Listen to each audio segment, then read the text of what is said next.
श्री मळाई ग्रुपच्या वतीनं आज या ठिकाणी भव्य रक्तदान शिबिर आयोजित करण्यात आले। या कार्यक्रमासाठी माननीय डॉक्टर विजयसिंह पाटील हृदयरोग तज्ञ हे या ठिकाणी आवर्जून उपस्थित राहिले। थोड्याच वेळापूर्वी या ठिकाणी रिबीन कापून या कक्षाचे उद्घाटन संपन्न झालेले आहे आणि पाहणी करण्यासाठी या ठिकाणी ते भेट देण्यासाठी आले ते आणि त्यांचे सर्व सहकारी यांचं मी प्रथम मनपूर्वक आभार मानते, त्यांचं स्वागत करते आणि या ठिकाणी छोटासा पुन्हा फुलाची पाकळी म्हणून त्या सर्वांचं या ठिकाणी स्वागत संपन्न होत आहे। प्रथम मी माननीय श्री अशोकराव भाऊ यांना विनंती करते की या कार्यक्रमाचे आज प्रमुख पाहुणे डॉक्टर विजयसिंह पाटील साहेब हे या ठिकाणी आवर्जून उपस्थित राहिले, त्याबद्दल त्यांचं स्वागत या ठिकाणी भाऊंनी करावं। पुष्पगुच्छ आणि श्रीफळ देऊन या ठिकाणी त्यांचं स्वागत संपन्न होत आहे। शाल श्रीफळ आणि माननीय डॉक्टर विजयसिंह पाटील संजीवनी मेडिकल सेंटर या ठिकाणी उपस्थित राहिले। मळाई ग्रुपतर्फे पुन्हा एकदा सरांचे मनपूर्वक आभार संपन्न होत आहे। डॉक्टर स्वाती गोराखडक यांना विनंती करते त्यांनी आरोग्य साहेबांचे या ठिकाणी स्वागत करायचे।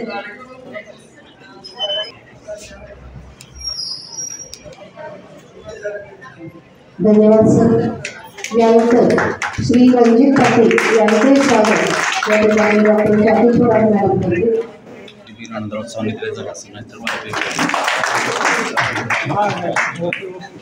यानंतर माने डॉक्टर यांचे या ठिकाणी स्वागत संपन्न होत आहे।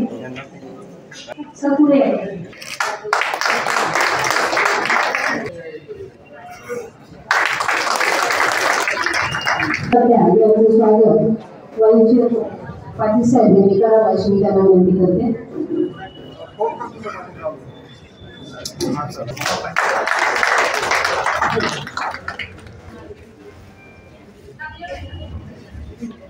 या कार्यक्रमासाठी यशवंत चव्हाण यांचे डॉक्टर संदीप यादव साहेब यांचे या ठिकाणी स्वागत संपन्न होत आहे। श्री मळाई संस्थेचे चेअरमन माननीय श्री अजित काका यांच्या हस्ते त्यांचं स्वागत संपन्न झालं। यांचं स्वागत अजित थोरात यांनी करावं अशी मी त्यांना विनंती करते।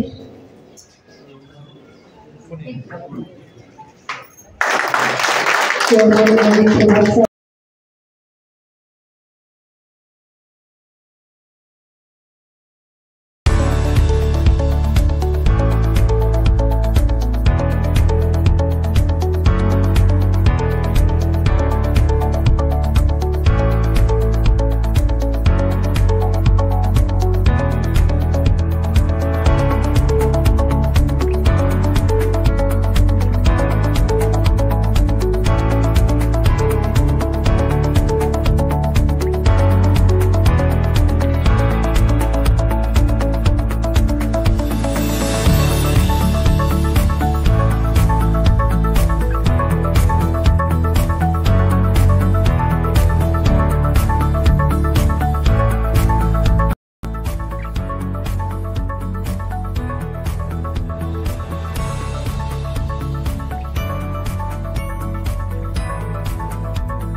रक्तदान करणं चांगलं की वाईट? पिढ्यानपिढ्या चालत आलेला प्रश्न आहे असं म्हणलं तरी चालेल. आई बाप म्हणतात नाही करायला पाहिजे रक्तदान.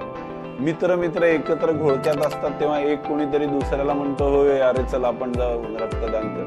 तर आधी पहिल्यांदा वाईटाचा विचार करू. काही जण सांगतात की ते भीती वाटते, सुई टोचली जाते, मुंगी चावल्या इतकंच टोच. आणि आता विज्ञानाने पण सांगितलंय आपल्याला जे दर्द होतं, पेन होतं, ह्याच्यातला मोठा भाग हा या मेंदूमध्ये आहे. रक्तदान चांगलं का? तर आता रक्ताच्या ज्या वेगवेगळ्या पेशी आहेत त्या वेगळ्या करून 4-1 जणांना आपण देऊ शकतो. की एखाद्याने रक्तदान केलं आणि त्याच्या रक्तापासून जर 4 जणांचे जीव वाचले तर आता याला चांगलं म्हणायचं का नाही? दुसरा पर्यायच नाहीये, आपल्याला चांगलं म्हणावंच लागेल.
रक्तदान शिबिर आयोजित होत आहे आणि या रक्तदान शिबिराच्या निमित्तानं एक संधी म्हणून इथे येण्याची मला संधी मिळाली।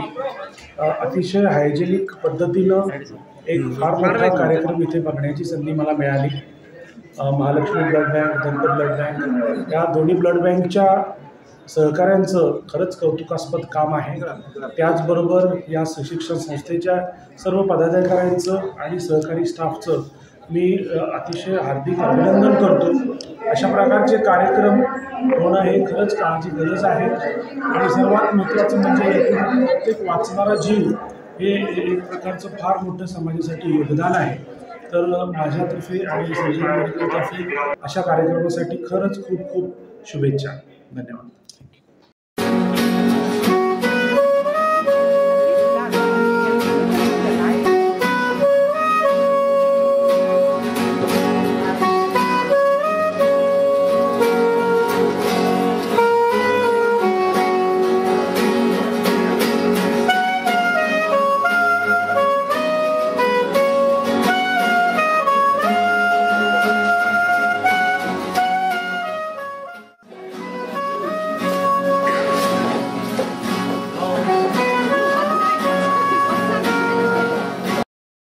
मायदेवी शिक्षण संस्था, मायदेवी नागरी पतसंस्था यांच्या संयुक्त विद्यमाने आयोजित केलेले हे आजचे 16वे रक्तदान शिबिर आहे। गेल्या 16 वर्षांमध्ये रक्तदान शिबिरामध्ये रक्तदात्यांचा सर्वोच्चांकी आलेख इथे पाहायला मिळतो। दरवर्षी कमीत कमी 300 ते 350 पर्यंत रक्तदाते इथे रक्तदान करत असतात। Mahalakshmi blood bank, Yashwant blood bank यांचं सहकार्य इथं खूप चांगलं लाभत आहे आम्हाला। रक्तदात्यांचा आमच्यावर असणारा विश्वास हा दिवसेंदिवस वाढतच चाललेला आहे। रक्तदाते ज्या उत्साहाने रक्तदान करत आहेत त्याचप्रमाणे रक्तदात्यांना ऐन वेळेस कोणत्याही वेळेस त्यांनी रक्ताची किंवा रक्तवितरकाची मागणी केली तर या ब्लड बँकांच्याकडून आणि माई ग्रुप मार्फत त्यांना ताबडतोब तत्काळ आणि मोफत रक्ताचा पुरवठा केला जातो। यामुळे माई ग्रुपचे रक्तदान शिबिर हे दिवसेंदिवस लोकांच्या मध्ये समाजप्रिय होत चाललेले आहे। लोकांच्या प्रती दिली जाणारी सेवा ही रक्तदान शिबिराचे वैशिष्ट्य आहे। रक्तदात्यांवरचा रक्तदात्यांचा माई ग्रुपवरचा असणारा विश्वास हा दिवसेंदिवस वाढत आहे। शेतीमित्र श्री अशोकराव थोरात भाऊ यांच्या मार्गदर्शनामुळे हे चालू झालेले रक्तदान शिबिर दिवसेंदिवस मोठे व्यापक स्वरूप प्राप्त करत चाललेले आहे। यामध्ये विरोधी पक्षनेते माननीय श्री अजितराव थोरात, धुमाळ सर, माहूर साहेब, सर्व नगरसेवक आणि विरोधी पक्ष नेते सुद्धा याच्यामध्ये चांगल्या प्रकारे सामील होत असतात। कोणत्याही पक्ष राजकीय हेतू न ठेवता, कोणाचाही वाढदिवसाचा संदर्भ न लावता फक्त समाजसेवेसाठी असे हे रक्तदान शिबिर येथे आयोजित केले जाते आणि समाजाच्या उपयोगासाठीच लोकांना ही सेवा देण्यासाठीच हे शिबिर आयोजित केले जाते। तर अशा या रक्तदान शिबिरामार्फत आम्ही लोकांची सेवा करण्यासाठी कायम कटिबद्ध राहू, यासाठी आम्ही प्रयत्न करत राहू आणि समाजाचे हे ऋणानुबंधातून उतराई होण्यासाठी आम्ही निश्चितपणे प्रयत्न करू। धन्यवाद।